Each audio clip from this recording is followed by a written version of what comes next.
ભરૂચની જૂનીવાડી વસંત મિલની ચાલીમાં આવેલા લક્ષ્મીનારાયણ મંદિર સામે 15મી ફેબ્રુઆરીના રોજ થયેલા મારામારીનો વિડીયો વાયરલ થયો છે. ભરૂચના જૂનીવાડી વસંત મિલની ચાલીમાં આવેલા લક્ષ્મીનારાયણ મંદિર સામે રહેતા વિનોદ લક્ષ્મણ સોલંકી ગત તારીખ 15મી ફેબ્રુઆરીના રોજ બપોરે નગરપાલિકા ખાતે નોકરી ઉપર જવા માટે નીકળ્યા હતા. તે દરમિયાન ફળિયામાં આવેલા સાંઈ મંદિર પાસે ફળિયાના અમિત રામજી ગોહિલ અને વિશાલ રામજી ગોહિલ રસ્તામાં ઊભા હોય જેઓને રસ્તાઓ આપવા કહેતા જ બંને ઈસમો ઉશ્કેરાઈ ગયા હતા અને અમે ફળિયાના ડોન છે, તમારે મને સેલ્યુટ મારવાની કહી માર માર્યો હતો. જે ઝઘડામાં વચ્ચે પડી વિનોદભાઈ સોલંકીના માતા કાકા કાકીએ તેને છોડાવી ઘરે લઈ આવ્યા હતા.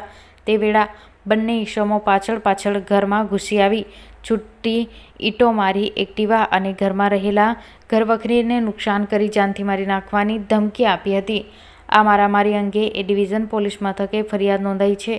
જે ઘટનાના 9 દિવસ બાદ મારામારીના વિડીયો વાયરલ થયા છે. મારું નામ મમતા વિનોદ સોલંકી છે. મારા ઘરવાળા વિનોદ લક્ષ્મણભાઈ સોલંકી છે. એ નોકરી પરથી આવ્યા અને એમના કામ માટે બહાર જતા હતા.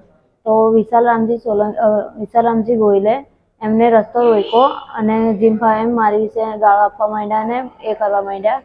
એના ભાઈ અમિત રામજી ગોહિલ પાછળથી આવીને મારા ઘરવાળાને માથાના ભાગ પર પાવડો મારી દીધો અને મારા ઘરમાં ઘૂસીને બધી તોડભાંગ કરી છે અને અમારી તિજોરીમાંથી 30,000 રોકડા અને છે ને 1.5-2 તોલા જેવું સોનું હતું, બધું લઈ ગયા છે અને મારી ગાડી અને મારા ઘરમાં બધો સામાન તોડભાંગ કરી કાઢ્યો છે.